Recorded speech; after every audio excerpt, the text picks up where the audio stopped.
Bueno, bueno, buenas tardes a todos. Mi nombre es Matías, yo soy militante de la Centeno. Les pedimos disculpas por la demora, pasa que estamos con unos problemitas técnicos, pero bueno, ya en instantes arrancamos. Bueno, hoy de nuevo nos acompaña el doctor Laguzzi, abogado docente UBA y la Universidad José Paz, y la docente Mariana Rodríguez, también docente UBA y de la Universidad de Salvador. Hoy vamos a seguir con las clases de tributarios en el marco de estas tutorías de apoyo que venimos dando por este contexto de aislamiento social preventivo obligatorio, ¿no? Por las problemáticas que están dando para tener cursada virtual, para ayudar a aquellos alumnos que se está dificultando tener clases virtuales con algunos docentes o que no están teniendo.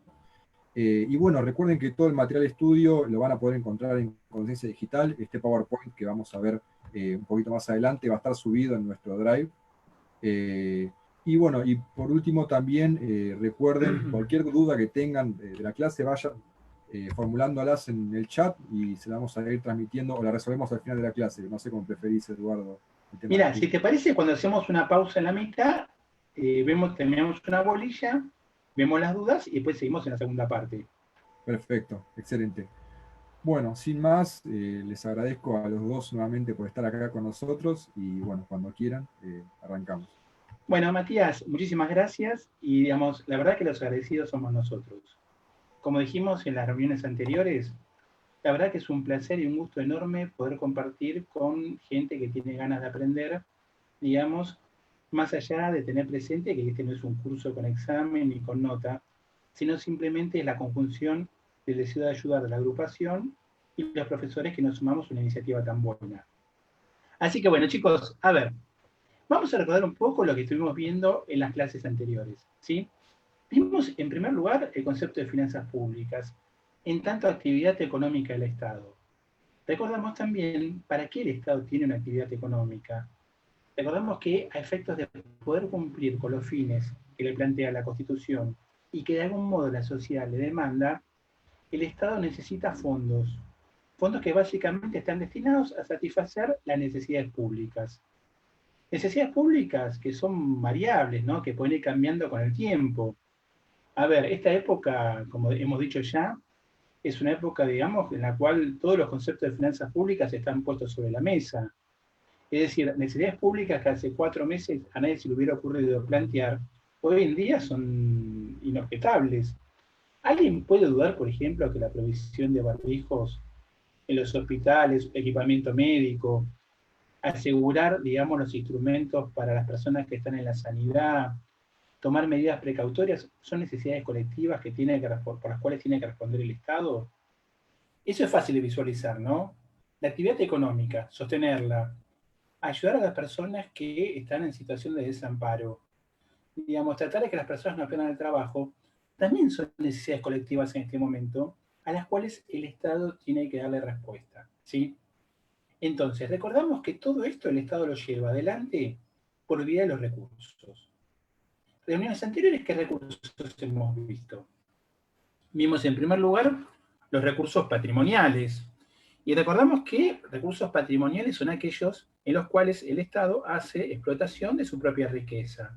Es decir, a partir, digamos, de la utilización de los recursos que le son propios, el Estado obtiene fondos. Por ejemplo, cuando YPF vende combustible. Por ejemplo, cuando Aerolíneas vende un pasaje. Es decir, en base a la riqueza del Estado obtiene recursos. Vimos también que otro recurso es el crédito público, es decir, la capacidad que tiene el Estado de que haya terceros que le presten, que le faciliten sumas, que es la deuda pública, ¿no? Ahora, en esta parte, digamos, y ya yendo a la clase de hoy, vamos a ver otro recurso, el otro recurso fundamental y que también surge del artículo 4 de la Constitución, como los dos anteriores, que son los recursos tributarios, ¿sí?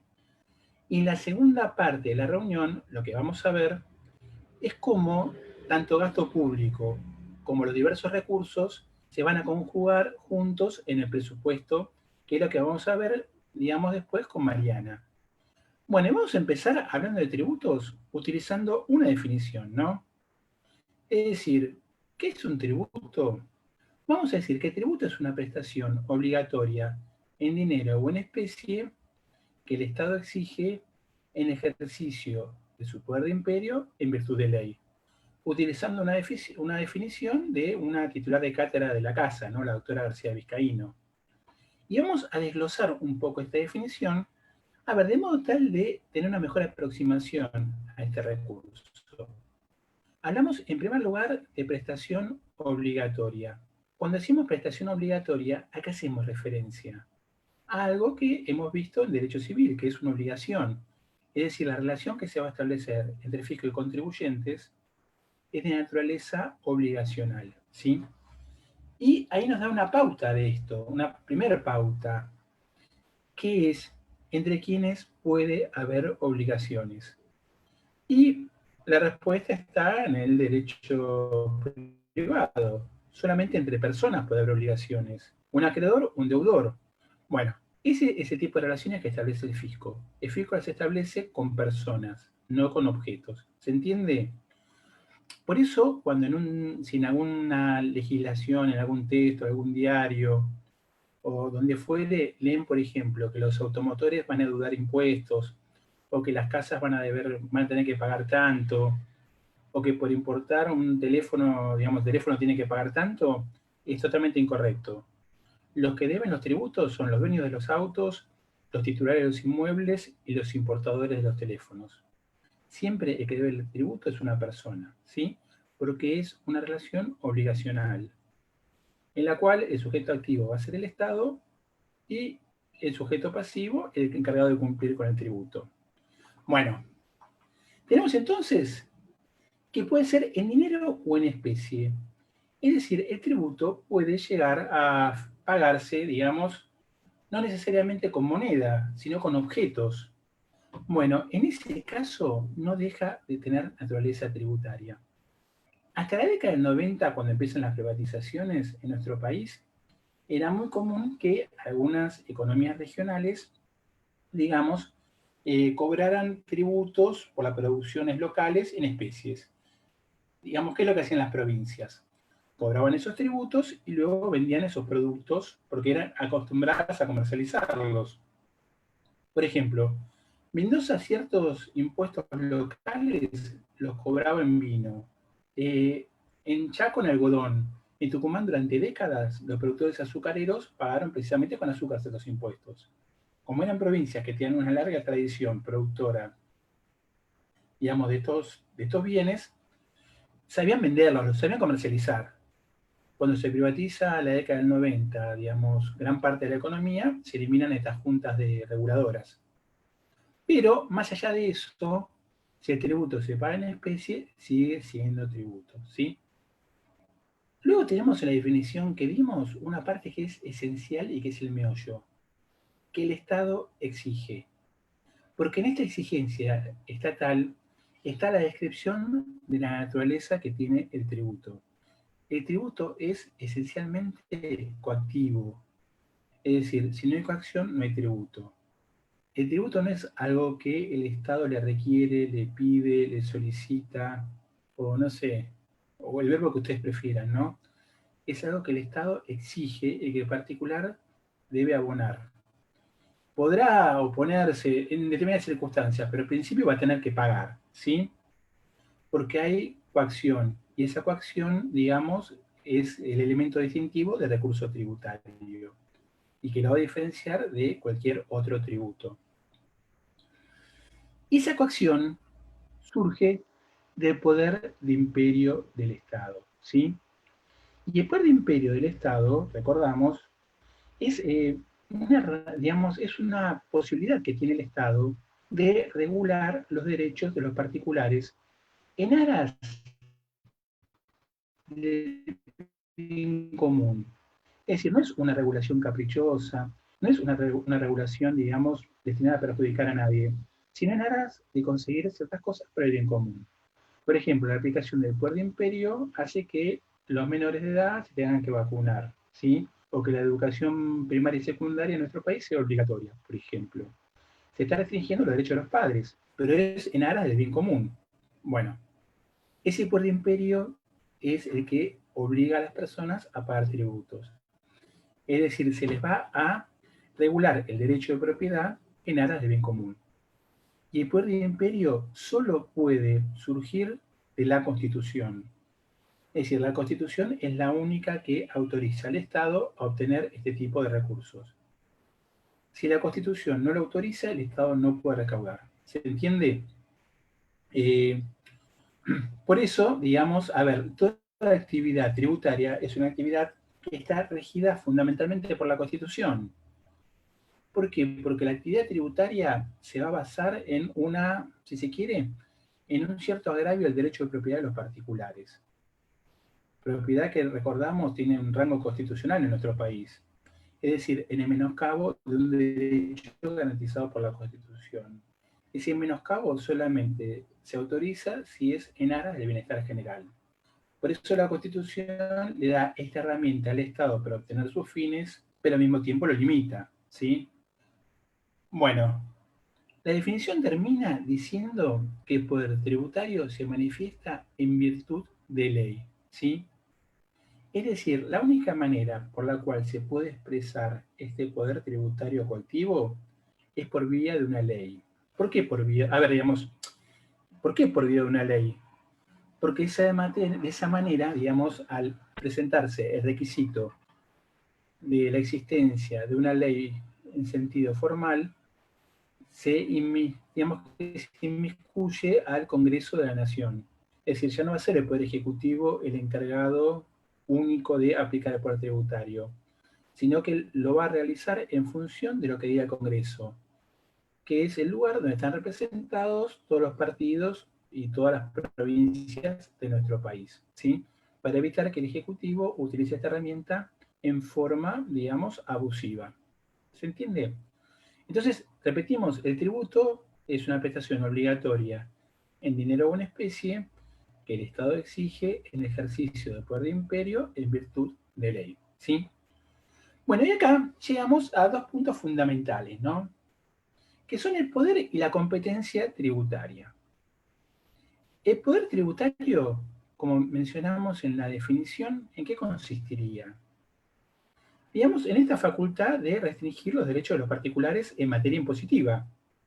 Sí, si es una derivación del poder de imperio, digamos que básicamente tiene en común con el poder de imperio una restricción de derechos aplicados a ciertas esferas de la vida de los particulares que tiene que ver con la materia impositiva. Entonces, el poder tributario va a tener tres grandes manifestaciones. En primer lugar, va a ser la facultad que va a tener el Estado de establecer tributos y derechos y deberes formales. Digamos, puede el Estado entonces aplicar tributos a sus ciudadanos y también los puede obligar a brindar información. ¿Se entiende? Presentar declaraciones juradas. Un escribano, por ejemplo, en la transferencia de un inmueble, más allá que no sea el comprador, no sea el vendedor, le va a tener que informar al fisco, ¿sí? Aunque no sea el contribuyente. ¿Por qué? Porque es un agente de información. Tiene un deber formal. ¿Se entiende? Entonces, primera gran manifestación del poder tributario, decimos, es establecer deberes deberes materiales, que son los deberes de pagar, y deberes formales, que son los de informar. Segunda manifestación de este poder tributario. En segundo lugar, digamos, el Estado no solo puede cobrar tributos a sus habitantes, sino que también puede establecer que la gente no pague lo mismo. ¿Se entiende? Suena medio absurdo, ¿no? Pero, a ver, pensemos lo siguiente. En derecho, en derecho constitucional, ¿cuántos votos tiene cada uno de nosotros? Uno, ¿no? Somos todos iguales. Bárbaro. En derecho civil, los derechos son los mismos absolutamente para todos. También, ¿no? Perfecto. En derecho tributario, ¿el Estado qué puede hacer? Puede hacer que unos paguen, otros paguen muchos y unos terceros no paguen nada. Es decir, no solamente el Estado puede cobrar tributos, sino que puede hacer categorías de contribuyentes y también puede otorgar exenciones y beneficios impositivos. Entonces, primera manifestación de este poder tributario, la potestad que tiene el Estado para establecer deberes materiales de pagar y deberes formales de informar. Segunda manifestación del poder tributario, la potestad que tiene el Estado para establecer categorías de contribuyentes, otorgar exenciones y beneficios impositivos. Y la tercera y última manifestación de este poder tributario es que el Estado no solamente puede regular, digamos, los derechos de los particulares, obligándolos a pagar, sino que también tiene la facultad de sancionar. Es decir, el Estado en materia impositiva no solo puede exigir a las personas que paguen, sino que también puede castigarlas si no lo hacen, ¿sí? Y puede sancionar hasta llegar a la pena de prisión en el caso de la ley penal tributaria. Esto que mencionamos ahora, ¿qué es? Es el poder tributario, ¿sí? En el programa vemos que también se habla de competencia tributaria, que es donde se aplica ese poder tributario. Y de esto vamos a decir, hacia modo de introducción, que hasta hace poco tiempo había una serie de conceptos que venían de la mano y que nadie discutía, porque había un acuerdo generalizado, digamos, que eran coincidentes. Hasta hace poco tiempo uno pensaba o decía que una constitución se aplicaba a un territorio y a la población que vive en ese territorio, ¿sí?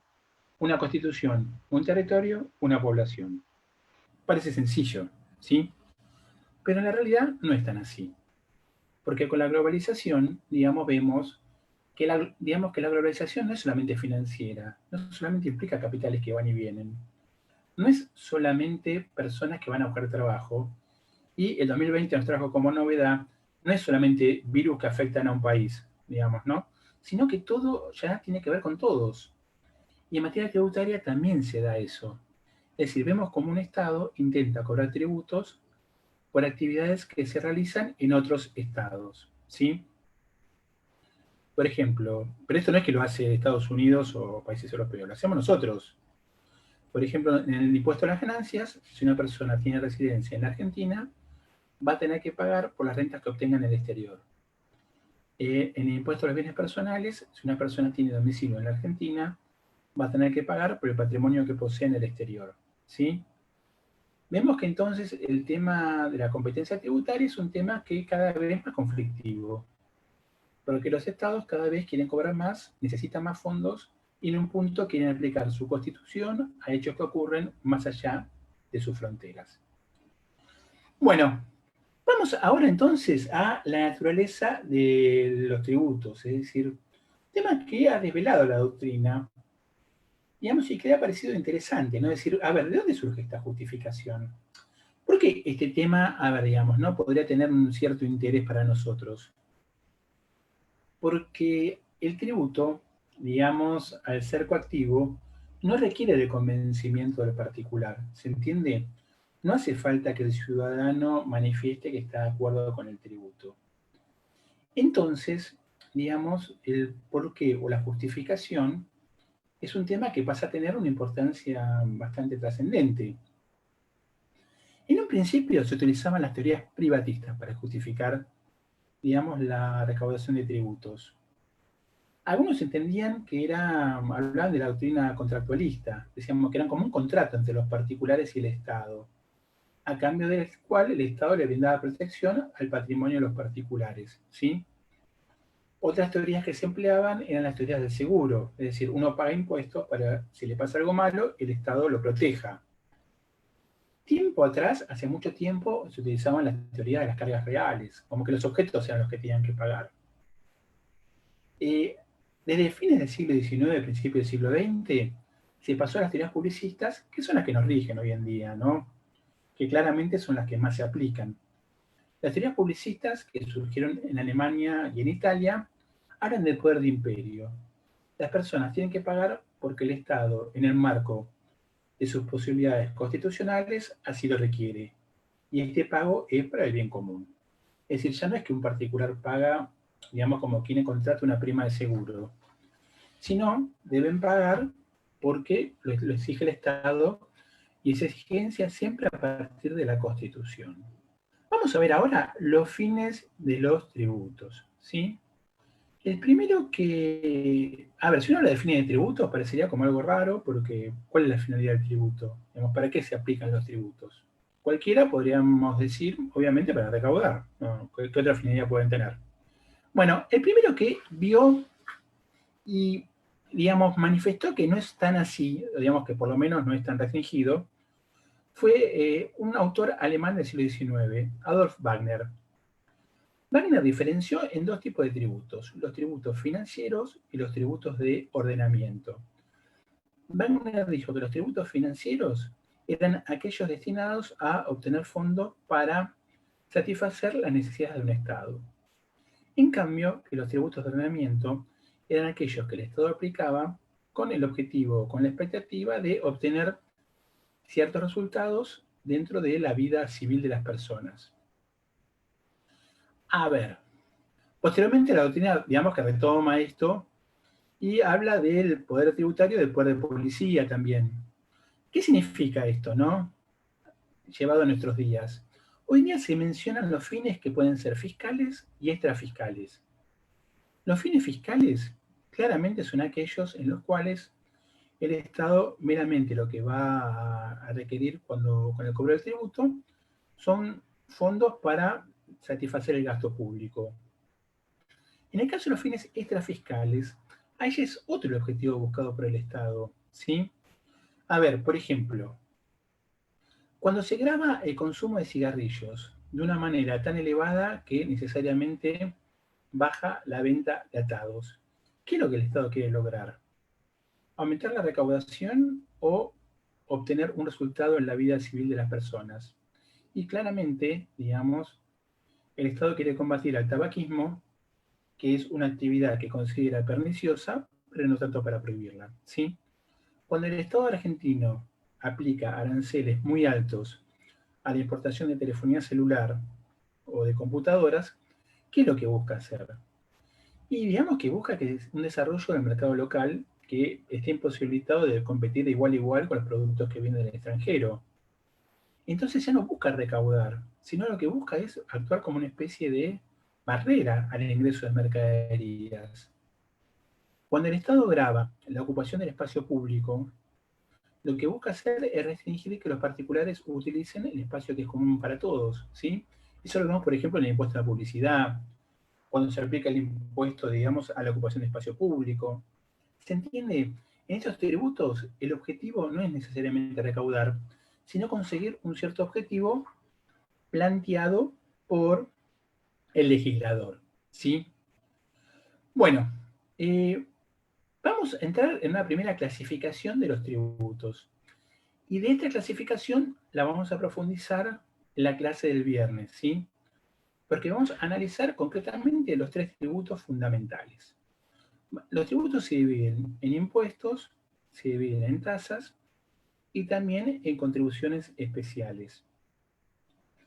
Vemos que, a ver, impuestos, la característica fundamental que van a tener es que el Estado no va a ofrecer ninguna contraprestación a cambio del pago de los mismos, ¿sí? Es decir, cuando vamos a un supermercado y pasamos por la caja, estamos pagando IVA. El Estado, a cambio de ese tributo, no nos da ningún tipo de servicio preferencial respecto de nadie. Cuando una persona trabaja en la acción de dependencia y le descuentan el impuesto a las ganancias, no tiene, a ver, eso no le da más derechos que una persona que no lo paga. ¿Se entiende? Porque la característica fundamental del impuesto es que el Estado no ofrece ningún tipo de contraprestación a cambio, ¿sí? En las tasas, sí hay contraprestación. Hay un servicio o actividad que el Estado va a realizar respecto de los particulares, pero que no necesariamente va a significar un beneficio económico para los mismos.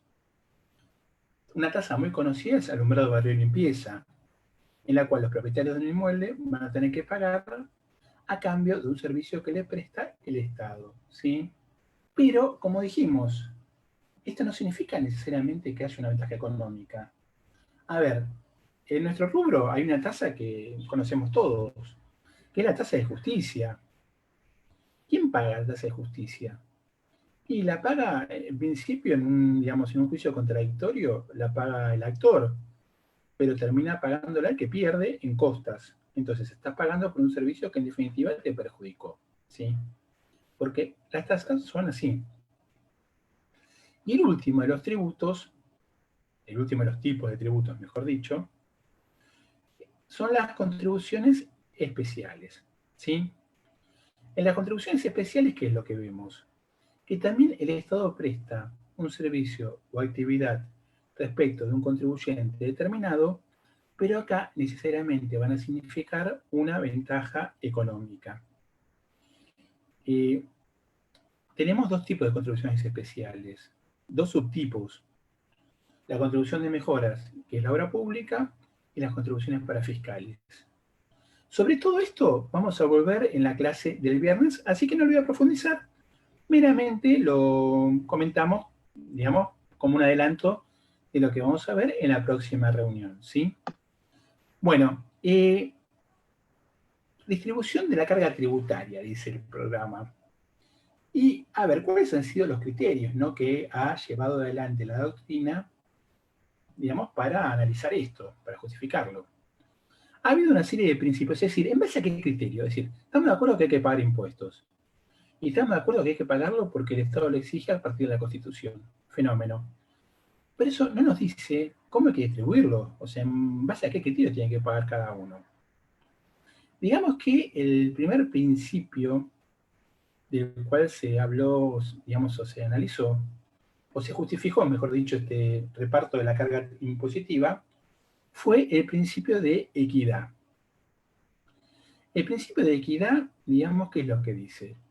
Que las personas tienen que pagar, digamos, desde un punto de vista en función de la justicia, ¿no? Tiene que ser equitativo el cobro. Eso es lo que dijeron los primeros fallos de la Corte. Que, convengamos, es la nada misma, porque ¿qué es justo? Y para un contribuyente nunca va a ser justo lo que va a pagar. Siempre va a sentir que paga de más y que el otro está pagando menos que él. Con lo cual, mucho no funcionó. El segundo criterio, digamos, que la doctrina analizó para justificar, es la teoría del beneficio. Es decir, las personas deben pagar en función del beneficio que obtienen por parte de la actividad estatal. Entonces, cuanto más beneficio, más pago, ¿sí? A ver, esta postura tiene algo que está bueno, que es, digamos, es muy marketinera. Yo pago porque me beneficio. ¿Quién puede cuestionar eso, no? Es decir, ¿quién puede cuestionar el sentido de justicia que habría en decir que si yo tengo un resultado tengo que tributar más que otros? ¿Dónde choca esta teoría? Digamos, y choca en un punto muy sencillo, que muchas veces las personas que recurren a los servicios estatales son las que menos dinero tienen. Por ejemplo, hospital público, ¿sí? Entonces, no tiene ningún sentido pretender que paguen más los que menos tienen. Es decir, la actividad estatal ampara a toda la ciudadanía y, digamos, no necesariamente en función del beneficio. Una persona, digamos, que recibe mucha actividad estatal no necesariamente es una persona que esté en condiciones de tributar. Bueno, tercera teoría, teoría del sacrificio. Otra parte que es lo que postuló, que, a ver, la justificación del tributo estaba dada porque el esfuerzo debía ser similar en todos los sectores, ¿sí? Esta teoría se explica de una forma, es Miles, ¿no? También del siglo XIX de Inglaterra. La teoría del sacrificio, ¿qué es lo que postula entonces? Que todos tenemos, a ver, que lo que pagamos tiene que significar lo mismo para todos, ¿sí? Claro, dicho así, es difícil de entender esto, ¿no? Pero que, ¿cómo medimos para que el esfuerzo que uno hace sea similar? Esto siempre se explica con el mismo ejemplo, ¿no? Que me lo explicaron a mí hace muchísimos años, y la verdad que debe estar bueno el ejemplo porque me lo acuerdo. Que es, ¿cuánto vale un vaso con agua para una persona en el desierto? Supongamos que una persona se perdió un par de días y está en medio del desierto. Y aparece un vendedor de agua. ¿Cuánto pagaría esta persona por el vaso con agua después de estar un par de días en el desierto? Pagaría lo que le pidieran, o sea, no pensaría, pagaría. O sea, digamos, todo lo que tú tendría lo cambiaría por ese vaso con agua. ¿Estamos de acuerdo? Bárbaro. Lo toma. ¿Cuánto pagaría por el segundo vaso con agua? Y probablemente un montón también, ¿no? Tercero, cuarto.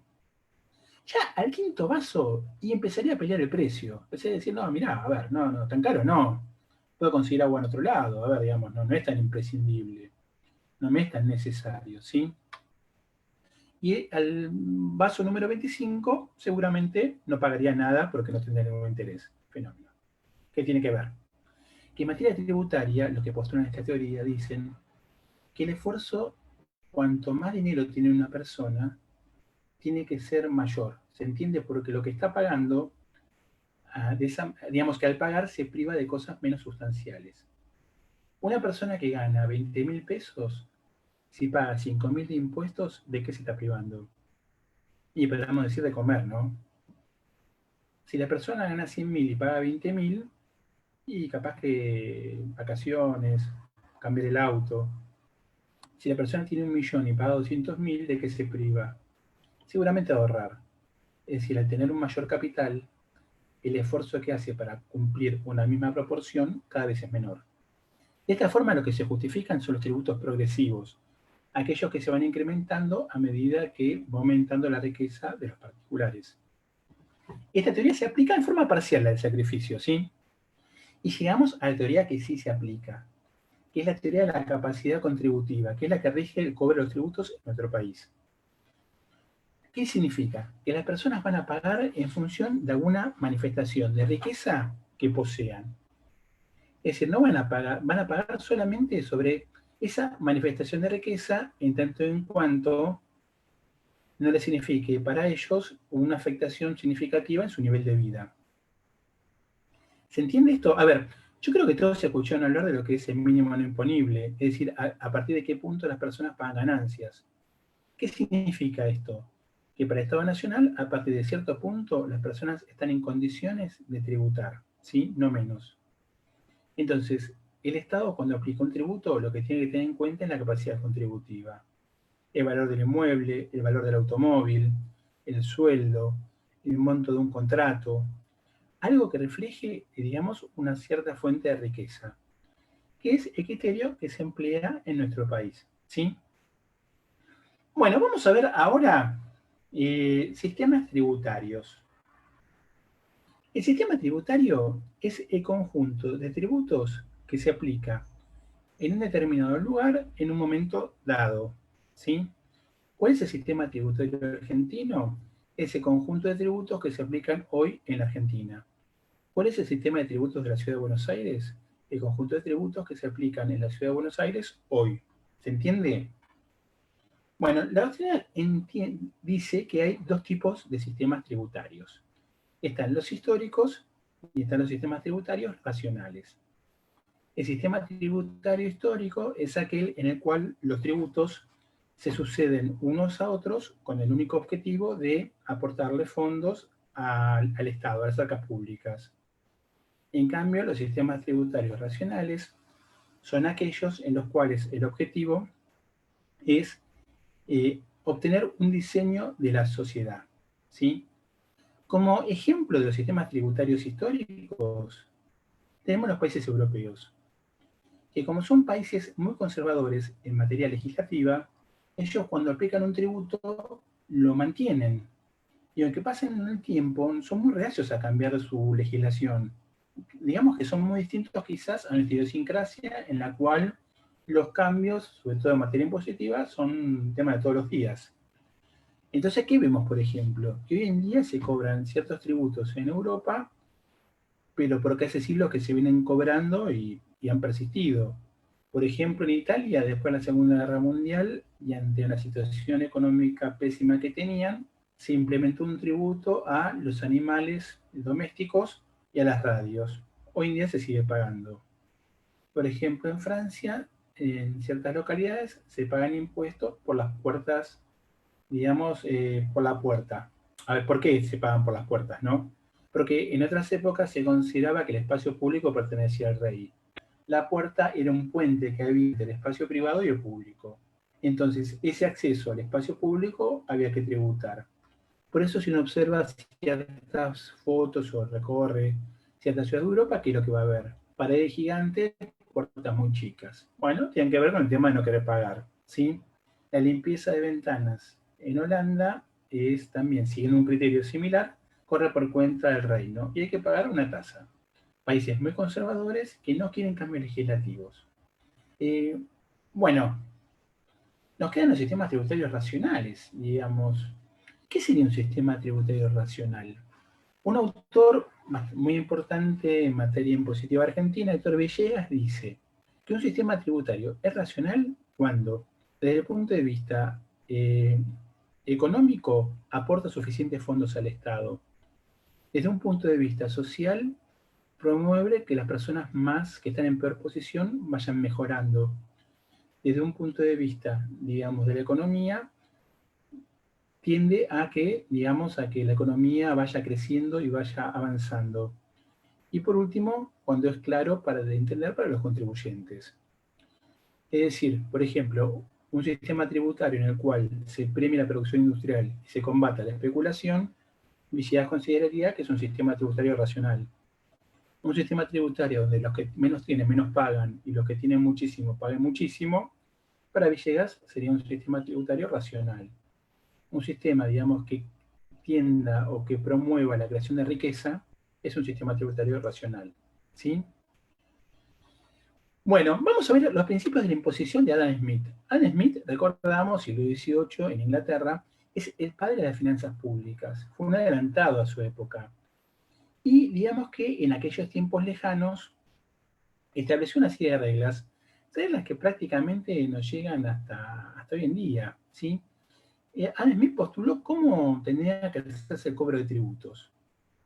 En primer lugar, digamos que la primera de las reglas que promueve Adam Smith es la regla de la certeza. ¿Qué significa? Que los particulares tienen que saber de antemano lo que van a tener que pagar. Es decir, las personas cuando empiezan a realizar una actividad tienen que tener noción o conocimiento de lo que eso les va a significar, digamos, desde un punto de vista impositivo, afrontar. ¿Se entiende? ¿Para qué es esto? No puede haber sorpresas, porque si no la gente tiende a retraerse y no invertir las sumas que tiene. En segundo lugar, digamos, Adam Smith postulaba la regla de la comodidad. ¿Qué entendía digamos, este filósofo doctrinario economista? Que pagar impuestos es algo que es desagradable, digamos, ¿no? Que es algo que naturalmente las personas se rebelan. Entonces, un secreto para que colaboren, para que paguen, es que les sea cómodo, que no los enfrente con un conflicto muy fuerte. Entonces, Adam Smith postulaba que sea sencillo el pago de tributos. Uno podría decir que esto es una verdad de perogrullo, pero la verdad que no es tan así. A ver, digamos, calculo que la mayoría tenemos clave fiscal. ¿Han querido alguna vez hacer un trámite con clave fiscal? ¿Se han metido? ¿Han intentado hacer algo? Van a ver que es complejo, que no es fácil y que no es para nada amigable ese sistema, ¿sí? Es decir, muchas veces los contribuyentes quieren abonar y se encuentran con el problema que no pueden, digamos, y que no pueden porque no entienden cómo hacerlo. Entonces, Adam Smith ante esto, digamos, que es lo que sostenía. Y que el sistema tiene que ser fácil, tiene que ser entendible, si no, tiene que ser cómodo, ¿sí? Bueno, otro postulado de Adam Smith es la regla de la capacidad. Adam Smith entendía que cada uno tiene que pagar en función de la riqueza que tiene. Pretender que paguen más los que no pueden significa arrasar con la fuente de riqueza que ellos poseen, lo cual, digamos, significaría que a la larga la sociedad se desfinanciaría. A ver, desde un punto de vista económico, perdería riqueza y sería una sociedad cada vez más pobre, con lo cual tendría cada vez menos dinero para colaborar. Y el último de estas reglas que en el siglo XVIII marcó Adam Smith, digamos, para la imposición, fue la regla de la economicidad. Esta regla, ¿qué es lo que significa, qué es lo que nos trae? Que el Estado no puede gastar más en recaudar un tributo que lo que ese tributo le provee al Estado. ¿Se entiende? El Estado no puede gastar más de lo que va a recaudar por un tributo. Porque si no, ¿qué es lo que está sucediendo? El Estado está destruyendo riqueza de los particulares a cambio de nada. ¿Sí? Digamos que estos principios son los principios clásicos, que después han tenido muchas modificaciones, pero de alguna forma siempre están influyendo en materia impositiva. Vamos a ver ahora qué es presión tributaria, un tema que se habla bastante y usualmente se habla en forma equivocada. vamos a ver que presión tributaria es un índice. Es un índice que se conforma tomando, por un lado, todos los tributos que paga una persona, o que pagan todas las personas de un país, dividiéndolo por el Producto Bruto de ese país. ¿Qué nos indica ese índice? Nos indica, digamos, qué porcentaje de la riqueza de un Estado se dedica al pago de tributos. ¿Se entiende esto? Entonces, se toman todos los tributos provinciales, municipales, nacionales que paga una persona. Se lo divide sobre el Producto Bruto de esa jurisdicción y eso nos da un porcentaje. Acá también uno nota que, a ver, en materia impositiva, cuando uno escucha periodistas, ve programas de televisión o lee diarios, que no hay neutrales. Es decir, poca gente tiene, digamos, un respeto por lo que es la ciencia y la mayoría son lobistas. Porque acá surgen siempre, a ver, ¿es mucha o es poca la presión tributaria en Argentina? Y digamos que es un tema que según como se mire. A ver, si nos atenemos a lo que acabé de decir, que es la fórmula tomar lo que se recauda dividido sobre el Producto Bruto, y Argentina tiene una imposición que estaría del medio para arriba, ¿no? Digamos, es una imposición importante. Que es un argumento que ciertos sectores dicen que en nuestro país se recauda una locura y tiene una presión tributaria que es inmensa. La realidad cuál es, que en nuestro país también hay muchísima economía que es en negro y que eso no se toma en cuenta para elaborar el índice de presión tributaria. Cuando se compara la presión tributaria argentina con, por ejemplo, la presión tributaria en los países nórdicos, muchas veces un detalle que se deja de lado es que en los países nórdicos la evasión es bajísima. Entonces acá ese índice no reflejaría la realidad, digamos, de una forma muy clara. Digamos que la presión tributaria en nuestro país es muy similar a la mayoría de los países latinoamericanos. Estamos más o menos como Brasil, como México, digamos, no hay un gran cambio. Quizás el cuestionamiento que hacen muchos es que recae mucho sobre un sector, digamos, que está... Y quizás tanto no es la presión que recae sobre el país, sino lo que caen sobre ciertos sectores que operan en blanco, dejando de lado muchos sectores que están en la informalidad, ¿sí? Que no van a tributar. Pero no solamente, estos sectores no son solamente sectores pobres. Depende, a ver, digamos, no tributan los que venden en negro, no tributan una mesa de dinero, digamos, ¿no? Es decir, y son sectores que quedan fuera de lo que es la órbita de la recaudación, ¿sí? Por último, para terminar esta primera parte de la clase, en el programa nos habla de unidad o multiplicidad de tributos, que también es un tema que uno lo ve muy seguido cuando hay elecciones. Es decir, que siempre se pone de manifiesto, se habla sobre que en Argentina hay muchos tributos, nuestro sistema tributario es enorme, ningún país del mundo tiene tantos tributos como nuestro país.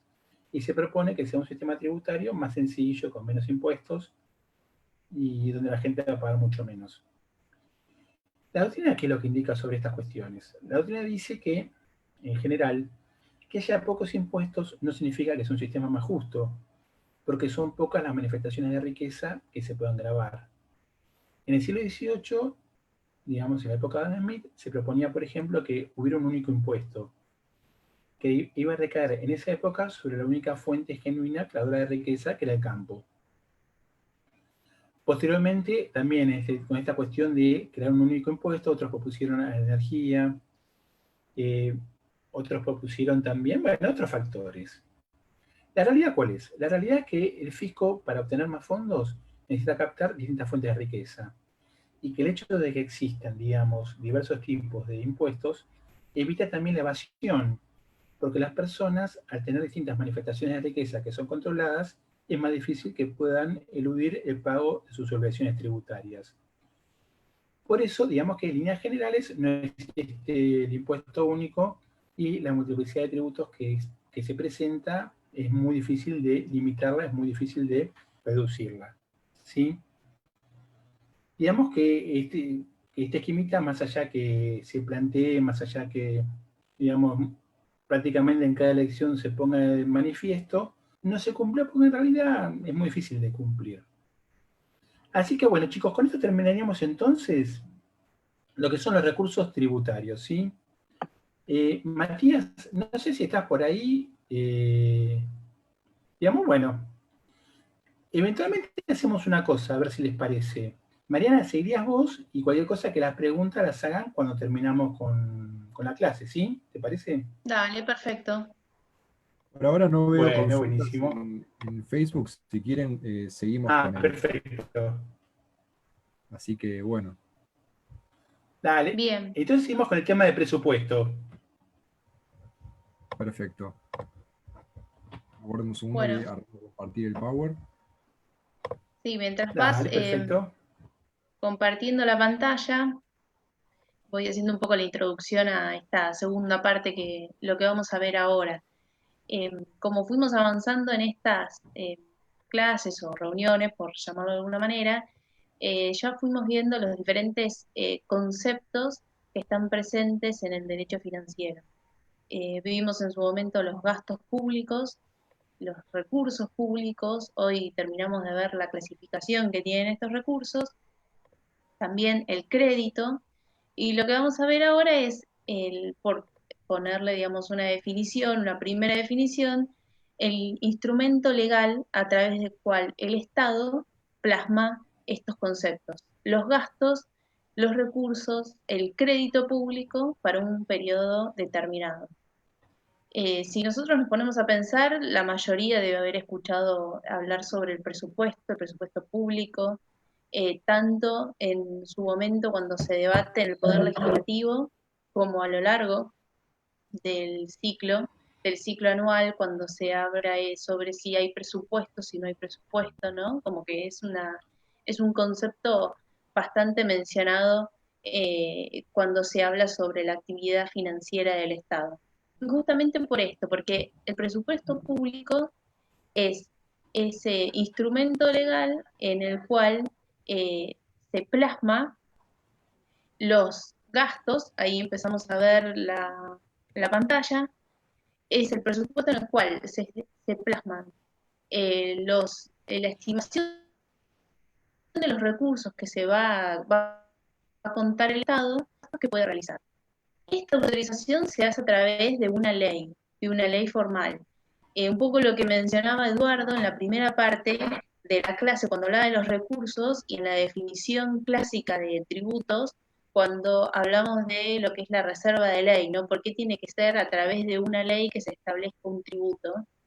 Y un poco eso se aplica también en el presupuesto. El presupuesto tiene que ser establecido por ley. Y el estar establecido por ley, que es lo que se conoce como el principio de reserva de ley, justamente es la respuesta a la forma republicana que tiene nuestro país. Nosotros tenemos la forma republicana, lo que implica la división de poderes. Y lo que se ve a través, cuando se establece el principio, por ejemplo, de reserva de ley, se trata de distribuir la potestad, digamos, que no quede solo en cabeza del Poder Ejecutivo, sino que los diferentes poderes puedan intervenir. En este caso, el Poder Legislativo tiene poder de iniciativa y es el que va a terminar autorizando los gastos que puede realizar el Estado y los ingresos que prevé tener en ese ejercicio financiero. Acá tenemos una primera definición. Hay algunos autores más clásicos que hablan que van a encontrar que el presupuesto público es una recopilación de datos de lo que viene gastando el Estado en periodos anteriores y en ello hace la previsión para el año siguiente. Pero en realidad el presupuesto público en la actualidad es más que el concepto de previsión.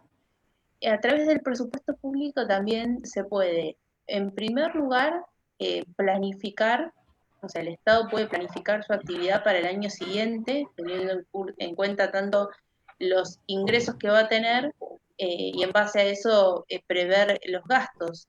Cuando hablamos de gastos, ustedes se acuerdan en la clase cuando vieron los diferentes tipos de gastos que hay, gastos de inversión, gastos operativos, todo eso tiene que estar plasmado en el presupuesto. Es más, creo que en la clase se ha hecho hincapié en que si estos gastos no están autorizados en el presupuesto, no serían legítimos, digamos, quedarían nulos, porque tienen que estar establecidos en la ley. Pero, como les decía, no es simplemente el concepto, digamos, el presupuesto no viene atado a este concepto de previsión. También es de, digamos, de planificación, y también conlleva el concepto de control entre los diferentes poderes. En la siguiente diapositiva están marcados estos, digamos, tres conceptos que me parece que son como los fundamentales como para entender la noción de presupuesto público hoy en día, ¿no? Esto de previsión, el control que se puede hacer entre los diferentes poderes y la planificación. Hago hincapié de vuelta en esto del control que tienen los diferentes poderes porque, como vamos a ver, hay una facultad, digamos, hay como una colegislación entre el poder ejecutivo y el poder legislativo. Y ese control se va a dar tanto en forma previa a que tengamos la ley de presupuesto, mientras se esté ejecutando ese presupuesto y con posterioridad. Digamos, el control se da continuamente y es una facultad colegiada entre diferentes órganos que están en el ámbito del Poder Legislativo y del Poder Ejecutivo. Y por supuesto, el Poder Judicial, que tiene el control posterior en el caso de que lleguen a judicializarse alguna cuestión, y es el que va a darnos justamente con ese mandato judicial, va a también tener intervención en cuanto a si era legal o no alguna previsión que se hizo o algún gasto que realizó el Estado y no estaba contemplado. Hay ejemplos de pronunciamientos que ha hecho la Corte Suprema en cuanto a planteos de, por ejemplo, el Poder Ejecutivo llevó a cargo o realizó contratos que no estaban previstos en el presupuesto. Bueno, la Corte tiene establecido que todas esas acciones que realice el Poder Ejecutivo son nulas, digamos, no les dio efecto por más que le haya generado derechos a terceros, pero al no estar contenidas en el presupuesto, quedaron anuladas. Digamos, esa es la importancia o, digamos, la forma en que se ve la división de poderes y el control. Bien, retomando un poco el concepto que habíamos empezado a armar en la próxima diapositiva, yo lo que traté de armar es un esquema como para tener el concepto qué es lo que tiene el presupuesto. Por un lado, como dijimos, van a estar establecidos los gastos que va a poder realizar el Poder Ejecutivo. Está la autorización de esos gastos. También está establecido, se prevén los recursos con los cuales va a contar en el año siguiente el Poder Ejecutivo. Ambos conceptos, tanto gastos como ingresos, tienen que ser correlativos. Esto surge de los principios que priman en la materia presupuestaria, que después los vamos a ver en detalle, pero como para empezar a entender el concepto, la dinámica que tiene el presupuesto público, no hay que perder de vista este concepto, el de la correlatividad entre los gastos y los ingresos. Esto no quiere decir que el resultado, digamos, como si fuese un balance, siempre va a tener que dar en cero. Siempre va a tener que tener la misma cantidad de gastos y la misma cantidad de ingresos. En el resultado financiero puede pasar que yo tenga más recursos que gastos o la situación contraria, que tenga más gastos que los recursos. En el caso de que al establecer el presupuesto para el año siguiente, el Poder Ejecutivo prevea que va a tener más gastos que recursos, esa diferencia también tiene que tener su solución en el presupuesto. Y esa solución viene dada por el crédito público, que es lo que vimos en la charla anterior.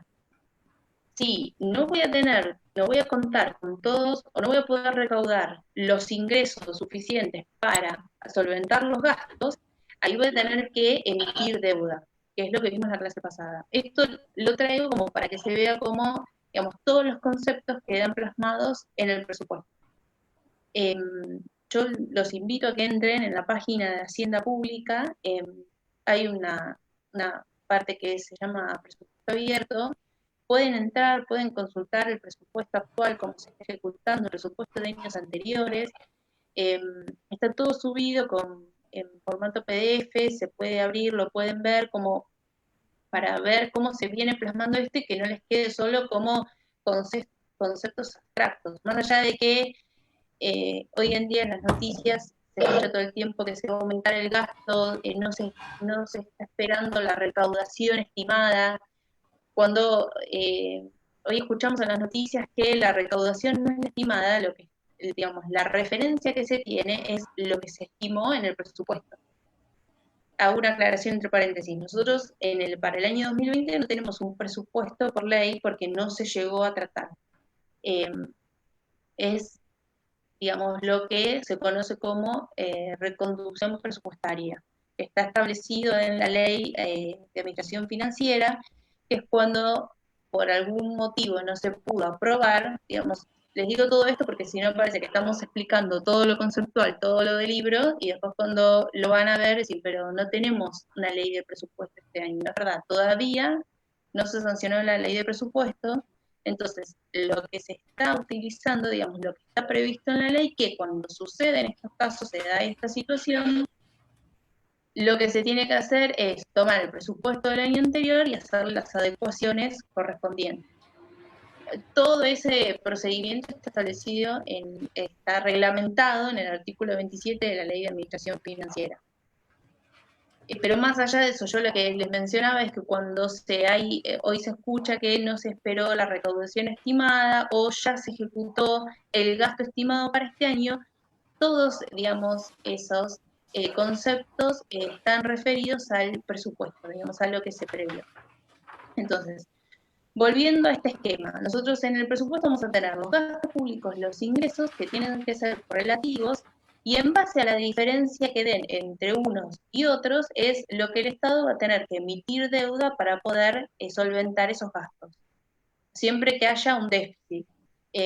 Hay tres tipos de déficit que lo pueden ver capaz lo van a ver en los libros y en el material de estudio que tengan, que el déficit a veces puede ser de caja, que es cuando, digamos, es temporal, se da en el mismo ejercicio financiero, es lo que creo que en la charla pasada vieron cuando el Tesoro puede emitir letras, digamos, cuando la deuda todavía no está consolidada, esa deuda que se emite y se cancela en el mismo periodo. Bueno, si hay un cierto déficit a lo largo del periodo, digamos, del periodo financiero, se llama déficit de caja. Después está el déficit material, que es cuando la propia ley de presupuesto ya contiene, ya digamos, tiene un resultado con déficit, y financiero cuando se da al finalizar el ejercicio. ¿Qué quiere decir? Si al finalizar el ejercicio no pude recaudar los ingresos que estimaba obtener y tuve más gastos. Entonces ahí también se da un déficit, pero que se conoce como financiero. Estos conceptos es como para que los vayan teniendo presentes por si alguna vez, digamos, lo escuchan en las noticias y como para que se sepa a qué nos estamos refiriendo. Mariana. Bien. Sí. ¿Me escuchás? Sí, sí. ¿Me puedo pedir un favor? ¿Me avisás cuando querés cambiar la diapositiva? ¿Me decís siguiente? Así yo la paso. Sí, ahora, si querés pasar, por ahora estaba explicando este esquema. Perfecto, porque yo medio que me pareció que llegué tarde a las anteriores, entonces nada, quería solucionar ese pequeño inconveniente. Dale, yo te voy avisando. Dale. Gracias. No, por favor. Bueno, ahora sí, en la próxima diapositiva, acá lo que hay en realidad es la copia de una pantalla, y lo que yo les comentaba, pueden entrar en la página de Hacienda Pública y ver, tanto se ve al principio los ingresos, esto como para que vean lo que fuimos viendo en las charlas anteriores, quede plasmado, ¿no? Así, digamos, como se ve acá en esta pantalla, es la copia de lo que es el presupuesto. En la ley del presupuesto, ustedes van a ver que dice artículo 1, las leyes de presupuesto de los diferentes años. Artículo 1, se autoriza realizar los gastos por la suma de, y se pone un importe. Artículo 2, se prevén ingresos por la suma de. Artículo 3, se autoriza al Poder Ejecutivo a endeudarse por la suma de, y lo que hablábamos antes sobre deuda pública. Y después empiezan todos los anexos, y en cada uno de los anexos van teniendo, como se ve acá, ingresos tributarios, aportes, ingresos no tributarios. Estas son las clasificaciones que fuimos viendo hasta ahora. Lo mismo pasa con los gastos. gastos de consumo, gastos de intereses. Esto cuando en las clases anteriores vimos lo que eran las clasificaciones, es para esto, para poder plasmarlo en un presupuesto. Y la importancia que tiene que tenga esta, digamos, unificación de los conceptos es que digamos, los gastos, sea cual sea la persona que tiene que leer ese presupuesto, los puede entender. Por eso también hay una unificación de criterios. Piensen tanto, no solo en el ciudadano que puede acceder y ver, y decir, bueno, a ver cómo se está invirtiendo lo que yo aporto como ciudadano, también por los diferentes órganos que van interviniendo en el ciclo de la ley de presupuesto, que lo vamos a ir viendo en detalle a continuación, pero como para que vayan, digamos, visualizando cómo se da un presupuesto. Bien, si podemos pasar de diapositiva. Bien. Acá lo que yo hice fue poner los principales tipos de presupuestos que hay. La realidad es que depende de la bibliografía que usen, van a ver la clasificación, pero bueno, esta es la que más o menos unifica a los diferentes autores de derecho financiero y derecho presupuestario. Se los voy a mencionar y después me parece que resulta como más interesante hacer hincapié en uno de los tipos de presupuestos, que es el más común y el que se utiliza en nuestro país. Bien, tenemos el presupuesto financiero, que es lo que se conoce como el presupuesto técnico, es lo que venimos hablando hasta ahora, lo que se termina de plasmar en la ley. El presupuesto financiero es justamente, contiene los gastos, los ingresos, y se limita a eso, no tiene, digamos, más análisis que el que venimos hablando. Después tenemos lo que se conoce como presupuesto funcional, que en el presupuesto funcional lo que se hace es establecer los gastos justamente de acuerdo a la funcionalidad que tienen. Esto es un poco el reflejo de la clasificación de gastos que vimos, que puede haber de inversión, de consumo, operativos. Entonces, lo que se hace es un presupuesto y se va disgregando cada gasto de acuerdo a la función que va a tener. Después está el presupuesto base cero, que el presupuesto base cero es un método que se utiliza para evitar, cuando lo ven en los conceptos, lo van a ver como evitar acarrear esa inercia de trasladar los gastos del ejercicio anterior al presente ejercicio. ¿Cómo se traduce esto? Cuando se va a estimar un presupuesto, lo que se hace generalmente es decir, bueno, para el año 2019, ¿cuánto tuvimos en números de gasto operativo? Bueno, tuvimos tanta cantidad de dinero. Bueno, estimamos, por ejemplo, en lo que es el pago de salarios de los empleados públicos y todo lo que tiene que ver o con los gastos operativos. Bueno, para este año vamos a estimar la misma cantidad más un 20% que esté estimado que se va a sumar de personas que van a ingresar o menos tanto por ciento, pero siempre con referencia al presupuesto del año anterior. Lo que propone esta metodología del presupuesto base cero es empezar como si al año anterior no hubiese presupuesto. Entonces, lo que obliga es a pensar en las necesidades antes que el número que vaya a conllevar. Entonces, ¿qué necesita? ¿Qué va a necesitar el gobierno para el ejercicio siguiente? Y va a necesitar tantos insumos en salud. Bueno, ¿esto cuánta plata significa o cuántos ingresos? Entonces, si no se van a tener esos ingresos, no se va a poder realizar o no se va a poder cumplir con esa necesidad. Lo que hace es buscar la eficiencia en el presupuesto. Este tipo de presupuesto que se conoce como base cero surge del ámbito privado, de las empresas, y algunos países lo han llevado a la práctica, como Estados Unidos, en algún momento España lo hizo, pero otras veces no ha sido exitoso por la propia burocracia que tiene la creación de un presupuesto.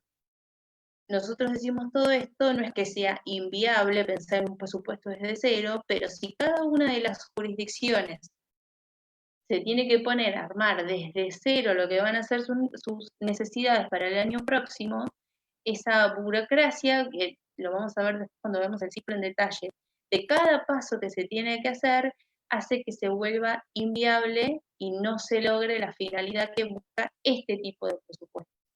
Entonces, en Argentina, en nuestro país, nunca se utilizó.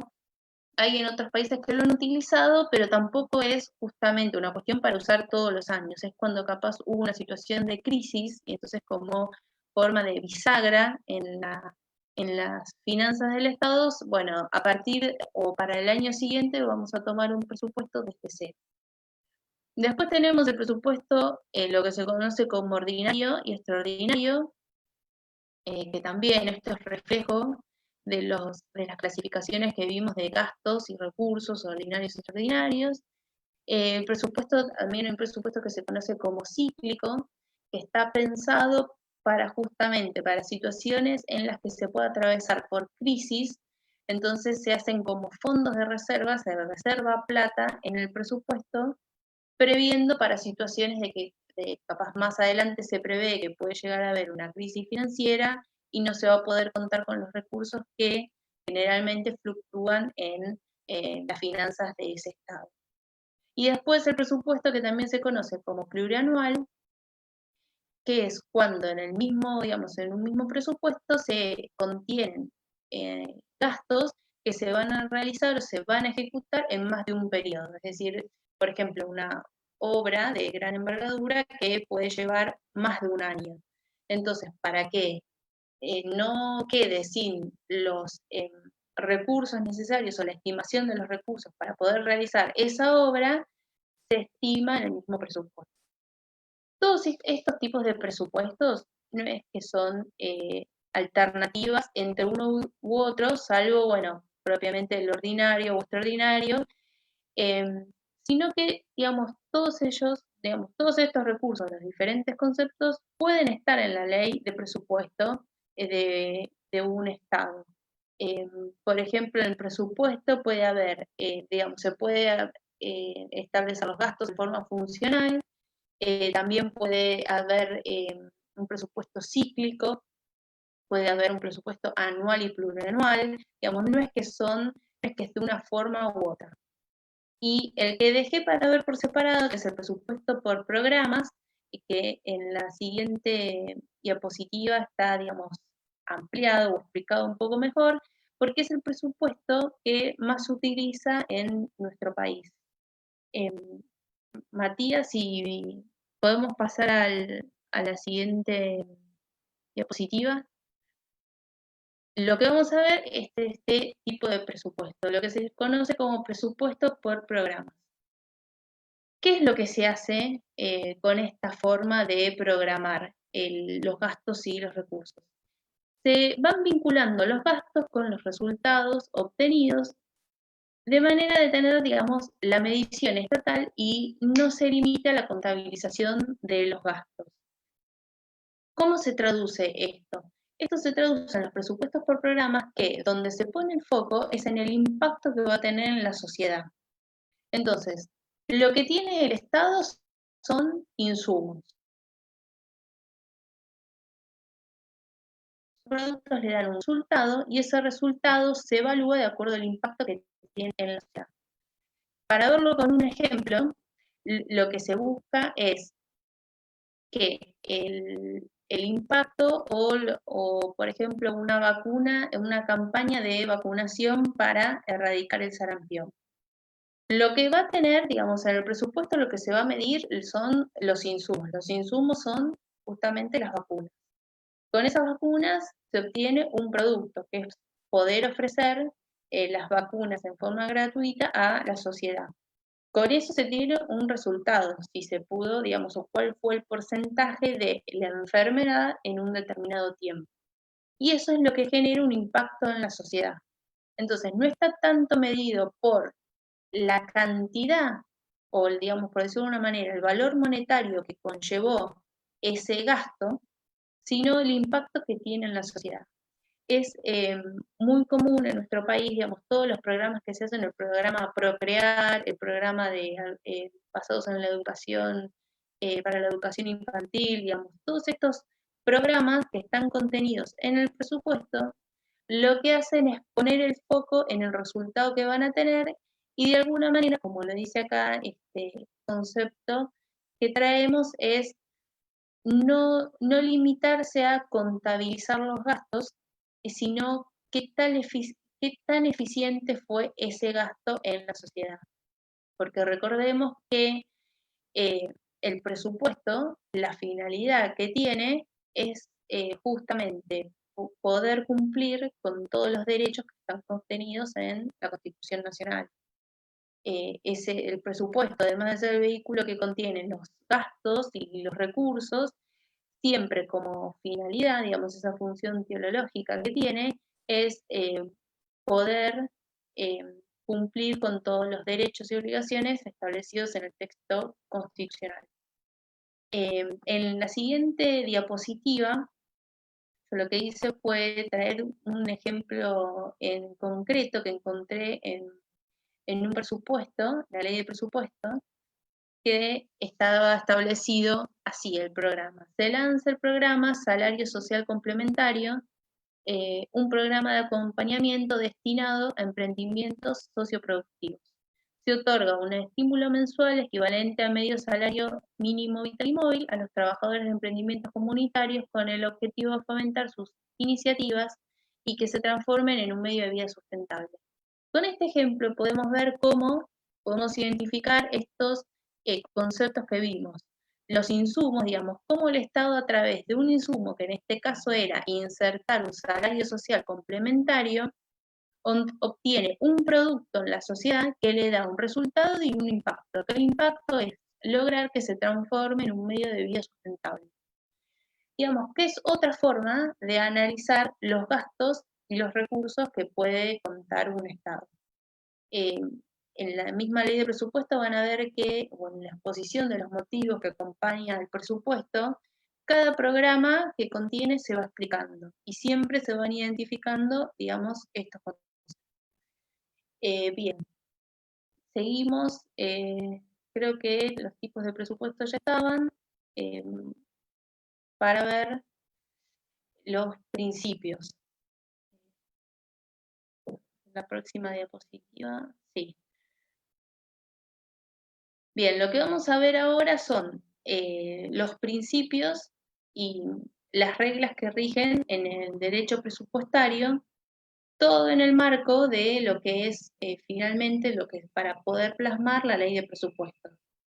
Por un lado, recordemos que tenemos la ley de administración financiera, que es la 2456, que es la que reglamenta cómo tiene que ser la ley de presupuesto.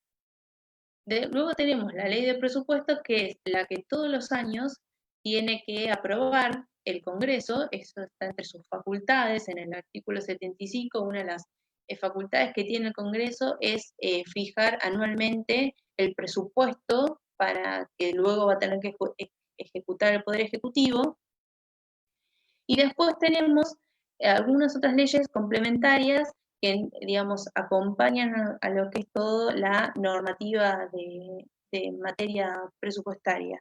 Está la ley de presupuesto permanente y la ley de convertibilidad fiscal, que a lo largo ahora de lo que vamos a ver de los principios y el ciclo, vemos cómo se van aplicando. Bien, para empezar, si podemos cambiar de diapositiva, lo que vamos a empezar a ver son los diferentes principios. El primer principio, digamos, no están enumerados en forma de importancia que tienen, sino, digamos, cómo van siguiendo su lógica para poder, digamos, completar lo que es la ley de presupuesto. En primer lugar tenemos el principio de competencia y reserva de ley, que es un poco lo que ya venimos viendo, ¿no? Del propio texto de la Constitución Nacional, como les mencionaba, el artículo 75, le otorga esta facultad de aprobar el presupuesto al Congreso. Como vemos acá, digamos, principio justifica la existencia de un ciclo en el que van asumiendo diferentes posiciones, tanto el Poder Ejecutivo como el Poder Legislativo. Y esa distribución de las funciones presupuestarias es lo que se conoce como principio de competencia. En la siguiente diapositiva, si podemos pasar, vamos a ver expresamente dónde están contenidas estas competencias. ¿Cómo, digamos, se dividen? Por un lado tenemos que el Poder Ejecutivo tiene la facultad de elaborar el proyecto de la ley de presupuesto y también tiene digamos, puede realizar todo lo que tiene que ver con su ejecución, tanto en cabeza del Poder Ejecutivo y en el artículo 99 como el 100, que son las facultades propias del jefe de gabinete. Y por su parte, el Poder Legislativo tiene iniciativa porque puede introducir reformas a ese proyecto de ley que le presenta el Poder Ejecutivo, y también es el que lo termina de aprobar y es el que controla su ejecución.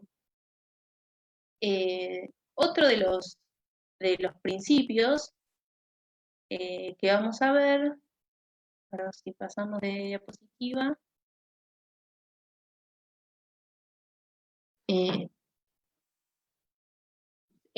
Cristian, ¿se puede pasar de diapositiva?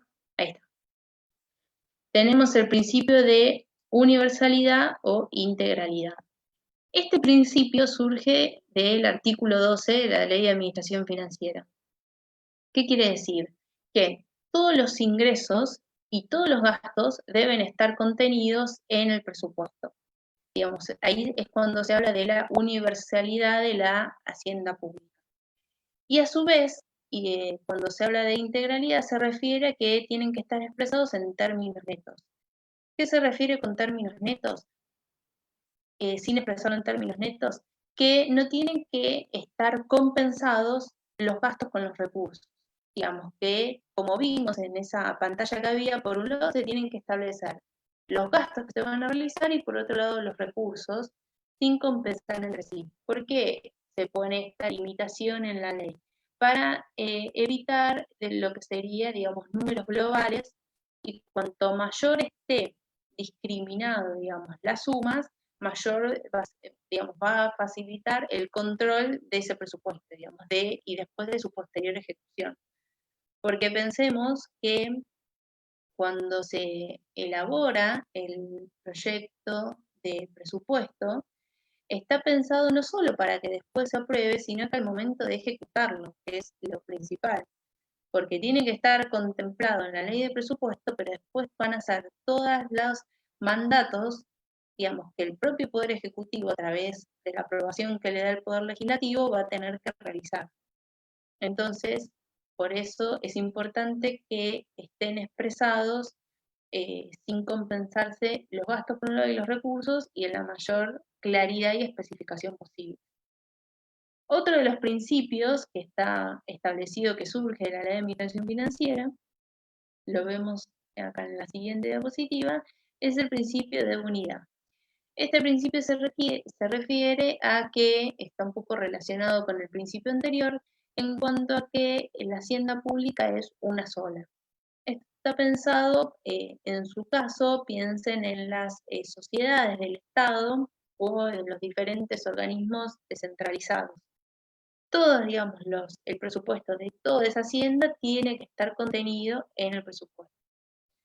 Hago una aclaración que, digamos, cuando nosotros estamos hablando de este presupuesto, que es el que tiene que aprobar el Congreso de la Nación, nos referimos a la Administración Nacional. Por su parte, las provincias también tienen la obligación de dictar su propio presupuesto.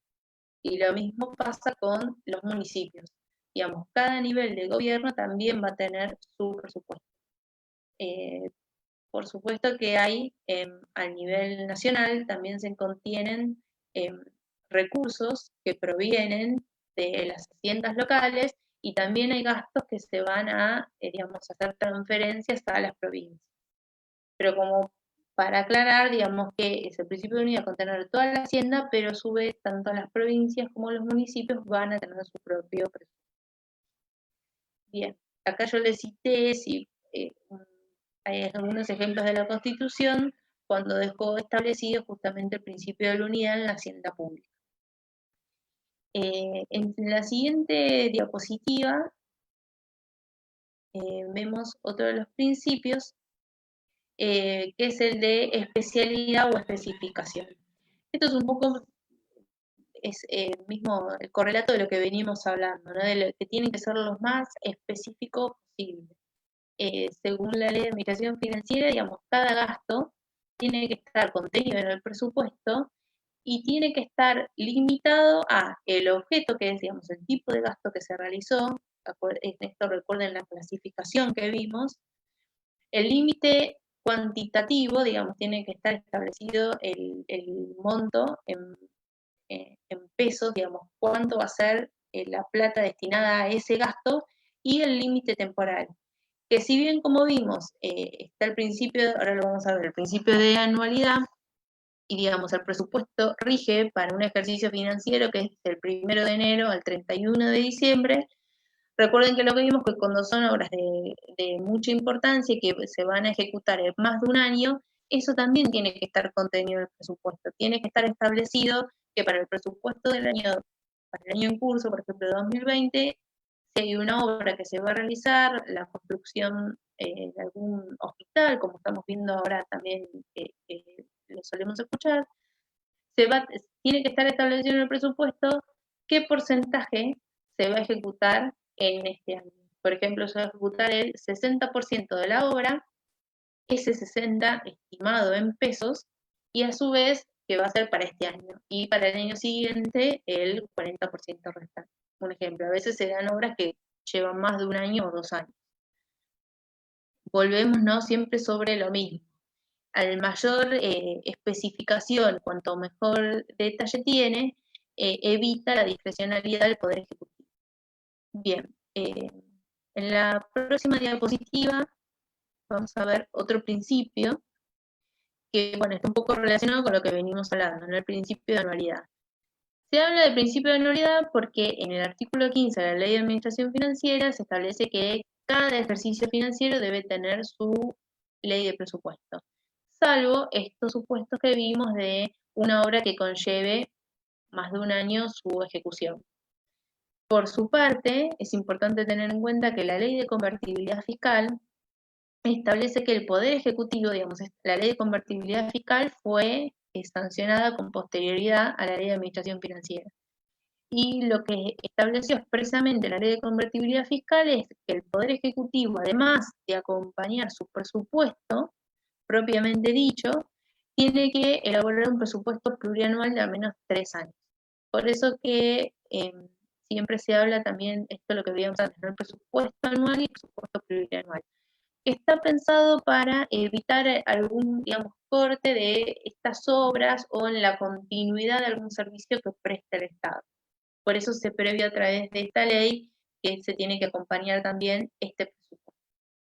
Bien, otros principios que surgen tanto de las fuentes que vimos antes, ¿no?, que es de la Ley de Administración Financiera como de la Constitución, lo vemos y podemos pasar de diapositiva.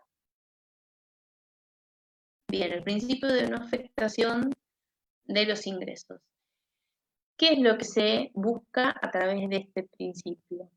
Que ningún ingreso en particular, ningún recurso, como vimos en la primera parte de la charla de hoy, sea afectado a un gasto en particular. ¿Esto para qué está pensado? ¿Por qué se estableció esta limitación? Para que no se justamente quede, digamos, determinado un gasto a la especulación o a la estimación de lo que se va a recaudar.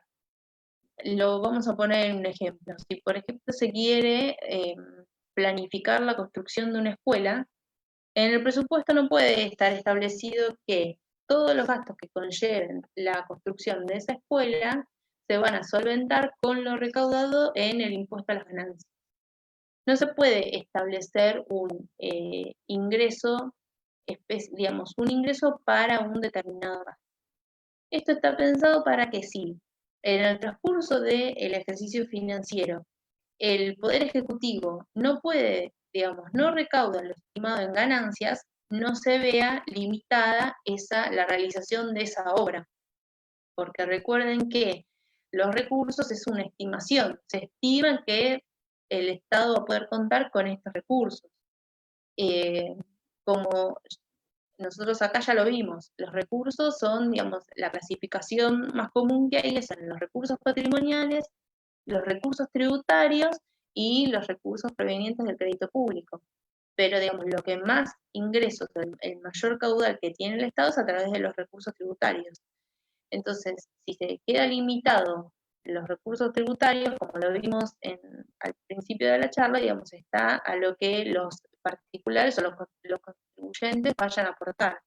Entonces, si el Estado no se va a hacer de esos recursos, digamos, queda parada una obra en particular.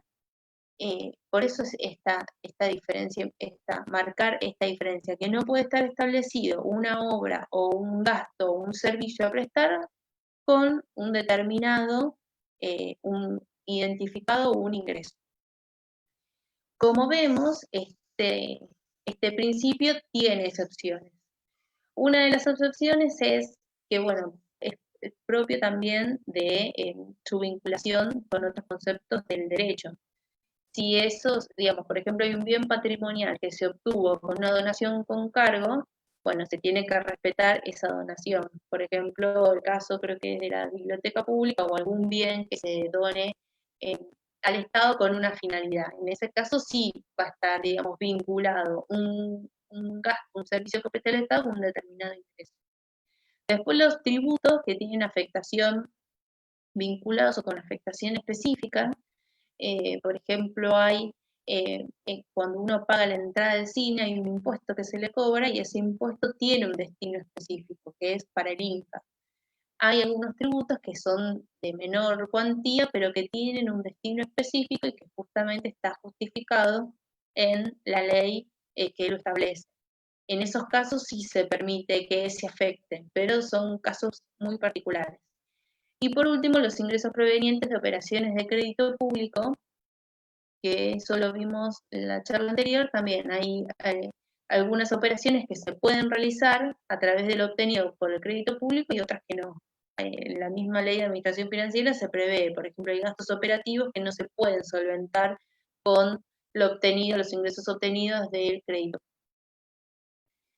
Bien, y otro de los principios que vamos a ver, si podemos pasar de diapositiva, que está relacionado y que es importante ver la diferencia, es el principio de correlación. En el principio anterior lo que veíamos es que un determinado ingreso no se puede afectar a un gasto, pero esto no se contradice con lo que vimos antes, que es el principio de correlación.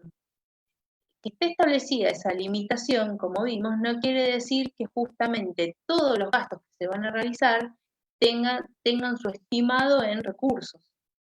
Esto surge tanto del artículo 28 como el 38 de la Ley de Administración Financiera, que establece que cada uno de los gastos que se prevean deben contar con la respectiva partida de ingresos que los respalden. Pero esto no es identificar un ingreso con un gasto, sino los montos globales. Y a su vez el artículo 38 establece que esta limitación, que no se pueden autorizar gastos sin que sea previsto la forma de financiarse. Esto está pensado por si en el correr del ejercicio financiero surge o se sanciona alguna ley que va a conllevar un gasto para el Estado y no estaba, justamente no estuvo prevista en el presupuesto para ese año, lo que tiene que establecer esa ley es cómo se va a financiar. Si no, no se va a poder, digamos, aprobar un gasto que no tenga la forma de solventarse. Y por último, tenemos algunos principios, me parecía que, digamos, para verlos estos eran no los más importantes, sino los que capaz se podía hacer hincapié en lo que es la explicación para que queden claro, ¿no? Justamente lo que es el principio de correlación por un lado y lo que es el principio de no afectación. Pero después, bueno, hay otros principios que también surgen tanto de la Ley de Administración Financiera como en la Constitución, que, digamos, siempre están pensados, o la finalidad de establecer todos estos principios y estas reglas es tratar de que siempre sea lo más claro posible y transparente el presupuesto, para permitir esta tarea de control que tienen que hacer los diferentes órganos. O sea, cuanto más claro sea el presupuesto, más transparente, más justificado esté, va a facilitar esta tarea de los diferentes órganos que van interviniendo en el ciclo que tiene la ley de presupuesto, en el control tanto anterior, simultáneo que se da, y posterior. Y dos principios que quedan, que es el de exactitud y anticipación, que justamente lo que busca es las subejecuciones. Es un concepto que a veces se menciona, las subejecuciones es cuando en un presupuesto está estimada tanta cantidad de dinero para el Ministerio de Educación y no se ejecuta todo ese dinero, se ejecuta menos. Entonces se habla de que se subejecutó. Y eso plantea también un dilema, ¿no?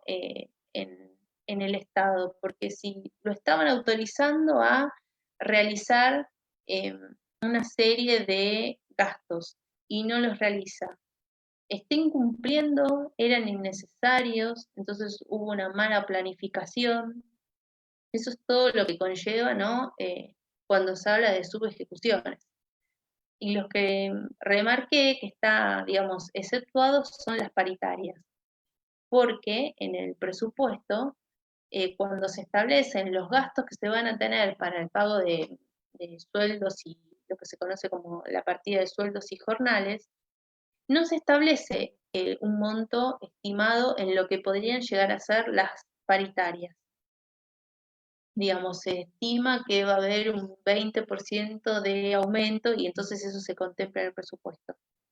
Eso no se da. ¿Y por qué no se plasma? Porque se entiende que si el propio Poder Ejecutivo, recordemos que el que realiza el proyecto de ley es el Poder Ejecutivo. Entonces, si el Poder Ejecutivo, esto se entiende o se traduce de esta manera, si el Poder Ejecutivo ya está estimando que va a haber un 20% de aumento en paritarias, como que se entiende que le está poniendo un techo a esa negociación.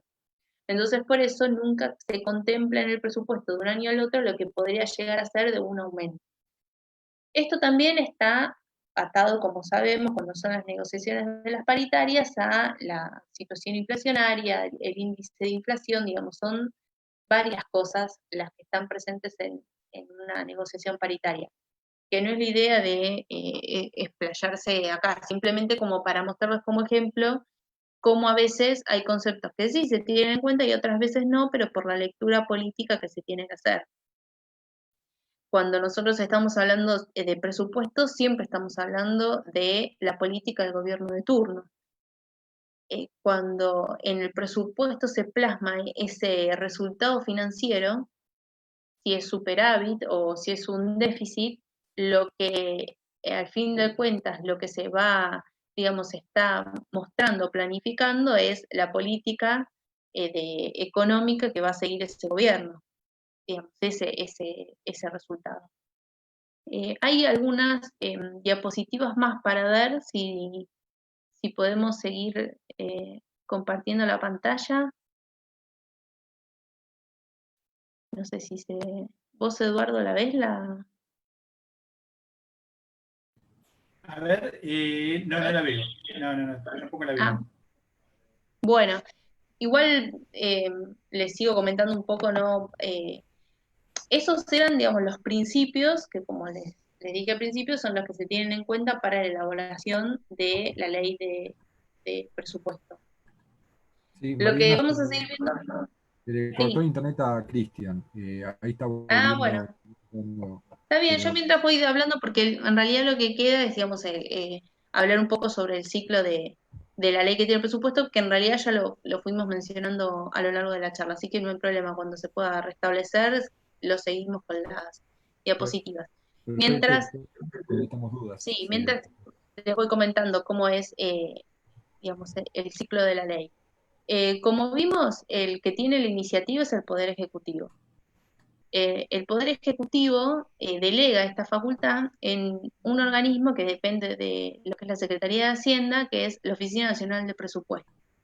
Esta Oficina Nacional de Presupuesto, que es la que se encarga de juntar, por decirlo de alguna manera, los presupuestos de las diferentes dependencias de tanto del Poder Ejecutivo como el Poder Legislativo, el Poder Judicial, que también tienen su presupuesto. Entonces la Oficina Nacional de Presupuesto lo que hace es juntar todos estos presupuestos que le acercan, le elevan las diferentes dependencias y elaborar lo que se conoce como el proyecto de ley de presupuesto. Una vez que está establecido, el encargado de presentarlo ante el Poder Legislativo es el jefe de gabinete previa refrenda de con los diferentes ministros. Se tiene que presentar antes del 15 de septiembre del año anterior ante la Cámara de Diputados. Esto surge no del texto de la Constitución, porque no establece una Cámara de origen en materia presupuestaria, surge de la Ley de Administración Financiera. La Cámara de Diputados, digamos, el Congreso le va a dar el tratamiento a cualquier ley formal, porque la ley de presupuesto es eso, tiene esa naturaleza.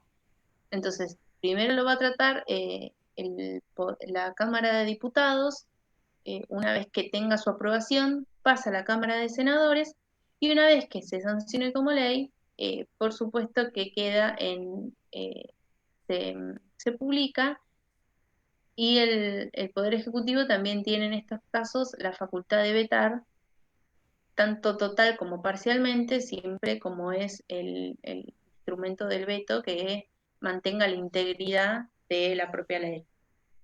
Eso se da igual que en cualquier, digamos, otro tratamiento o proceso de legislación. Una vez que está aprobado, también cae en el marco del Poder Ejecutivo todo lo que se refiere a la ejecución, porque como mencionamos antes, una vez que tenemos esta ley, que ahora ya se sancionó y se aprobó, lo que tiene que hacer el Poder Ejecutivo es empezar a ejecutarla de acuerdo a lo allí establecido. También todo esto cae en cabeza de la Oficina Nacional de Presupuesto, que es la que va a empezar a realizar la descentralización o va a empezar a repartir los recursos en base a lo establecido en la ley. Y lo importante de destacar acá es que hay, digamos, dos criterios en base si estamos hablando de gastos o si estamos hablando de recursos.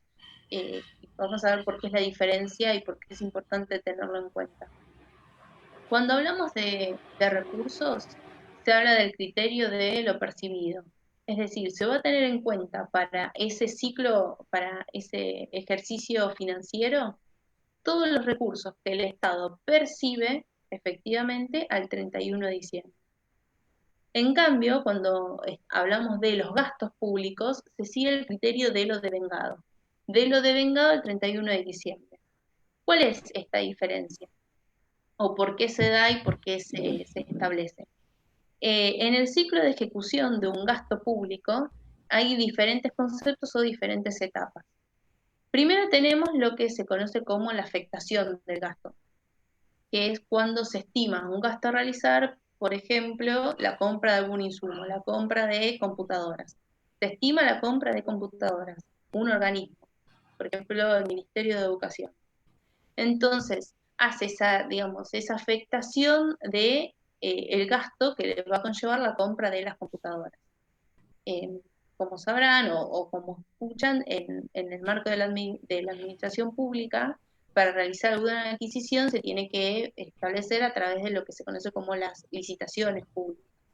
Entonces, una vez que se licita y se obtiene un vendedor, alguien que le va a vender las computadoras al Ministerio de Educación, se realiza lo que es un contrato entre ese particular, ese proveedor, con esa dependencia, en este caso el Ministerio de Educación, y al estar documentada esa compra es cuando se compromete el gasto.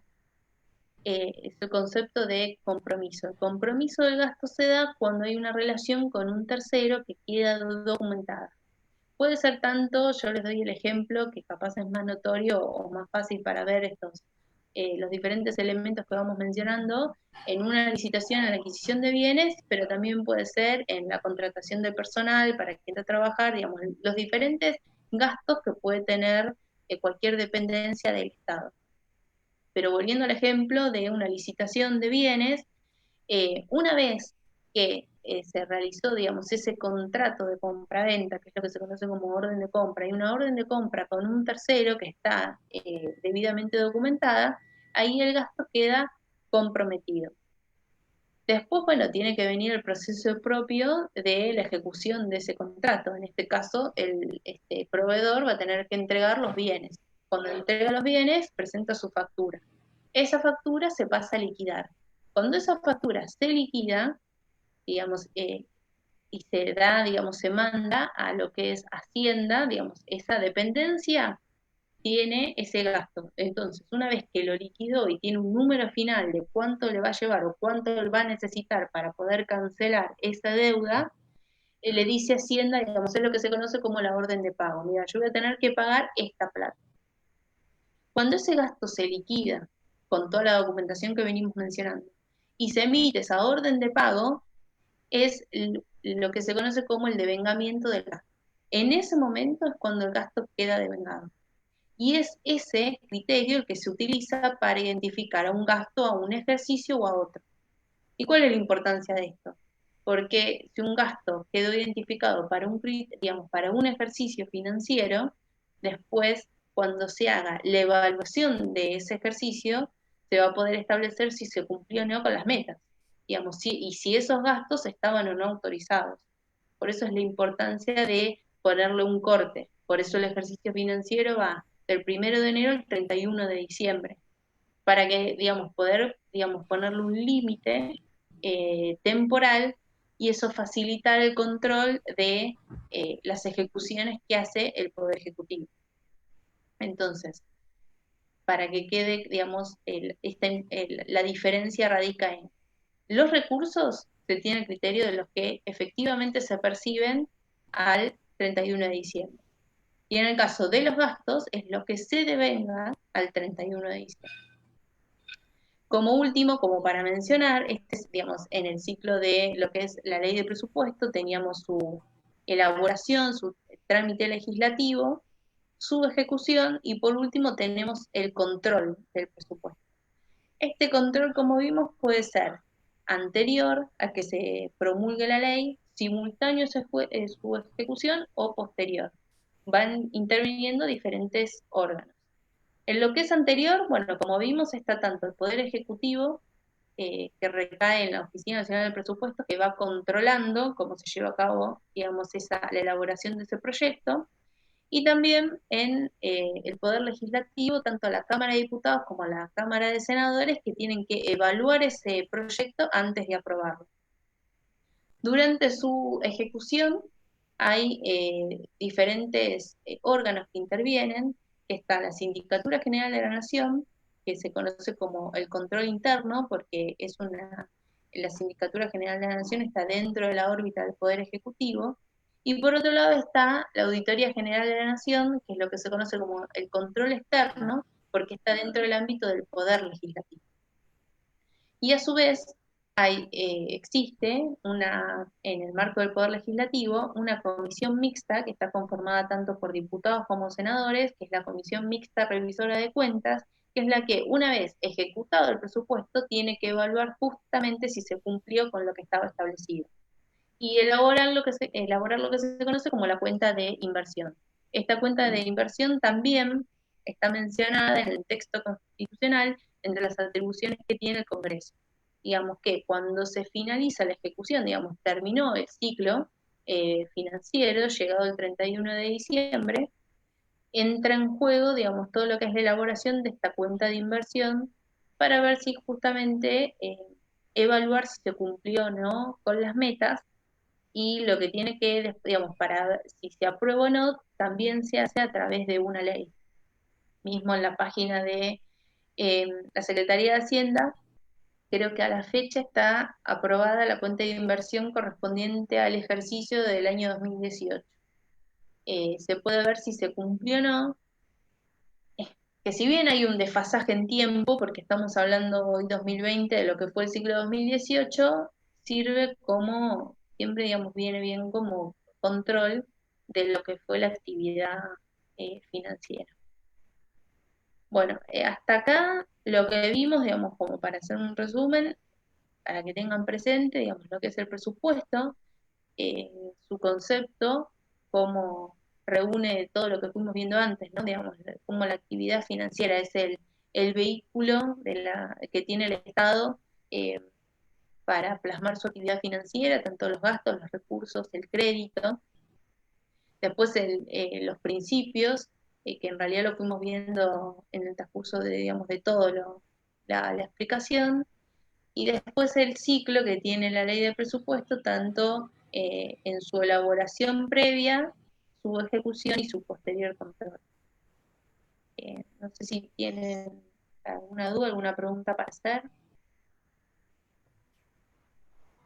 Bueno, si te parece, leo las consultas, como llegó una a través de Facebook. Sí. Nos preguntan sobre tributos. ¿Qué es la prescripción de tributos y si se regula con los mismos aspectos en todo el país? A ver, es un tema que se ve en realidad en la segunda parte de la materia. Se ve cuando se empieza a analizar derecho tributario, ¿sí? A ver, la prescripción de tributos es cuando por el transcurso del tiempo y la inacción del fisco, el contribuyente se libera. Y hay un régimen para los impuestos nacionales y regímenes para los tributos locales, ¿sí? A ver, no quiero profundizar mucho porque en realidad no es, esto se ve, es un tema que se va a ver después. Si hacemos una continuidad con este ciclo de clase, lo vamos a tratar así en profundidad. Perfecto. No, y después nos preguntan, pero más que nada para el estudiante, parece que quiere saber el material de estudio, nos pregunta si trabajan con el libro de Corti en Derecho Presupuestario o algún otro material de Sí, estudio. sí, bueno, para, digamos, esta segunda parte que vimos, eh, más allá del libro que tengan propio de derecho financiero, que creo que ya lo han mencionado, está Dino Harach, von Rusch, el libro de Horacio Corti es, digamos, si quieren explayarse un poco más en esta parte, por supuesto, sirve. Perfecto. Y también la ley, ¿no? Es lo que venimos mencionando. En la ley de administración financiera, la 2456, en esa ley también están todos los conceptos que fuimos desarrollando en la clase. Perfecto. No, no habían, esas eran las únicas dudas que nos habían llegado. Bueno, Matías. Perfecto, entonces, y bueno, y quedamos para la última clase de este ciclo, que va a ser este viernes, donde vamos a analizar los impuestos, las tasas y las contribuciones especiales. Excelente, bueno, Eduardo. Bueno, muchas gracias de vuelta por prestarnos su tiempo, por esta excelente clase. Y bueno, nos veremos de nuevo el viernes con la siguiente clase. Perfecto, entonces, bueno, muchísimas gracias a vos, a los chicos de la agrupación y a todos los que están presenciando esta reunión, ¿sí? Perfecto. Y Gracias y algo que me faltó aclarar, porque vi que nos estuvieron preguntando, el PowerPoint que estuvimos viendo para la segunda parte, más que nada para los estudiantes, lo van a encontrar en Conciencia Digital. Para el que no sabe cómo entrar a Conciencia Digital, a nuestro Drive, entran a través de nuestra página de Facebook o ponen en Google Conciencia Digital a Centeno y el primer link los va a mandar ahí.